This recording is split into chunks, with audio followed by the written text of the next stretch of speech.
जय श्री राम दोस्तों आपने महाभारत के युद्ध के बारे में बहुत कुछ सुना होगा और महाभारत के युद्ध के बारे में आप बहुत कुछ जानते भी होंगे। लेकिन दोस्तों, क्या आप जानते हैं जब अभिमन्यु को महाभारत के युद्ध में बहुत बुरा तरह से फंसाकर मारा गया, तब श्री कृष्ण ने अभिमन्यु को क्यों नहीं बचाया? दोस्तों, हम सभी जानते हैं श्री कृष्ण महाभारत में एक ऐसे व्यक्ति थे जो हर चीज जानते थे, फिर भी अभिमन्यु को श्री कृष्ण ने क्यों नहीं बचाया या उसके युद्ध लड़ने से क्यों नहीं रोका? दोस्तों, आपको इस वीडियो में पता चलेगा भगवान श्री कृष्ण अभिमन्यु को क्यों नहीं बचाया। दोस्तों, अभिमन्यु को क्यों नहीं बचाया भगवान श्री कृष्ण, ये जानने से पहले आपको चंद्रमा और उसके पुत्र के बीच रिश्ता को समझना पड़ेगा और चंद्रमा के पुत्र के बारे में आपको जानना पड़ेगा। तब दोस्तों आप समझ सकते हैं कि भगवान श्री कृष्ण ने अभिमन्यु को क्यों नहीं बचाया। जब चंद्रमा ने सुना कि उसके पुत्र वर्चा को भी पृथ्वी पर जन्म लेने का अधिकार मिला है, तो उन्होंने ब्रह्मा के उस आदेश को मानने से इनकार कर दिया। साथ ही यह भी कह दिया था कि उसका पुत्र वर्चा अवतार नहीं लेगा। आखिर इसके पीछे क्या कहानी है? वीडियो बहुत इंटरेस्टिंग है, पूरा जरूर देखिएगा दोस्तों। चंद्रमा का पुत्र वर्चा था।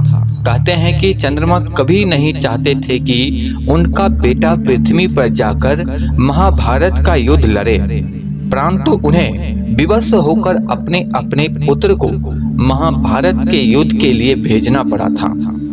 चंद्र को आखिर क्यों इस बात के लिए विवश होना पड़ा था जिसने उन्हें विवश किया था, और उनके पुत्र वर्चा ने किस प्रकार महाभारत का युद्ध लड़ा था? साथ ही आखिर इस युद्ध में भगवान श्री कृष्ण ने अभिमन्यु को क्यों नहीं बचाया, अभी आपको पता चलेगा। पापियों के विनाश के लिए भगवान विष्णु अवतार लेते थे। भगवान विष्णु का साथ देने के लिए सभी देवताओं को पृथ्वी पर या तो अपना अवतार लेना पड़ता था या फिर अपना पुत्र उत्पन्न करना पड़ता था। द्वापर युग में दुष्टों का विनाश करने के लिए भगवान विष्णु कृष्ण के रूप में अवतार लेने वाले थे। तब ब्रह्मा जी ने सभी देवताओं को आदेश दिया था कि भगवान श्री कृष्ण की सहायता के लिए वह सभी पृथ्वी पर अंश अवतार ले या अपने पुत्रों को जन्म दे। जब चंद्रमा ने सुना कि उनके पुत्र वर्चा को भी पृथ्वी पर जन्म लेने का अधिकार मिला है, तो उन्होंने ब्रह्मा के उस आदेश को मानने से इनकार कर दिया। साथ ही यह भी कह दिया था कि उनका पुत्र वर्चा अवतार नहीं लेगा। तब सभी देवताओं ने चंद्रमा पर यह कहकर दबाव डाला कि धर्म की रक्षा करना सभी देवताओं का कर्तव्य ही नहीं, धर्म भी है। इसलिए वे अथवा उनका पुत्र अपने कर्तव्य से कैसे विमुख कैसे हो सकते हैं।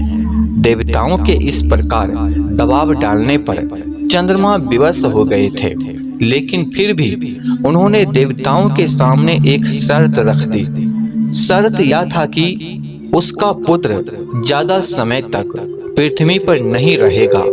साथ ही भगवान श्री कृष्ण के मित्र देवराज इंद्र के पुत्र अर्जुन के पुत्र अभिमन्यु के रूप में जन्म लेगा।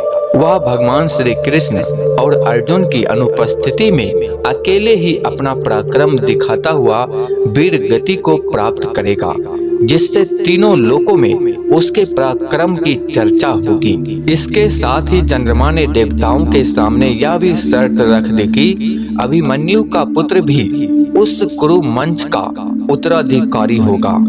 चंद्रमा के इस हट के कारण सभी देवता विवश हो गए।